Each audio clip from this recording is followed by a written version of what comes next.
এই ভিডিওটা দেখলে আপনারও মন ভালো হতে পারে। দেখেন, আমি তো ঘোড়ার পাশে কথা বলতে পারি না। আমি যেটা কই সোজা সোজা কই, হার্ট টু হার্ট। বুঝিনি, বুঝুন নাই? বলেন। আচ্ছা, আমি আপনার জীবনের এমন একটা কবিতা হতে চাই যেটা আপনি সারা জীবন পড়বেন আর মনে রাখবেন।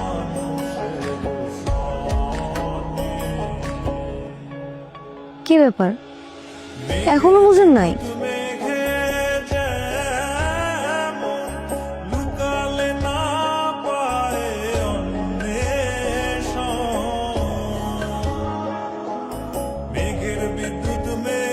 আমি আপনার ভালোবাসি। I love you.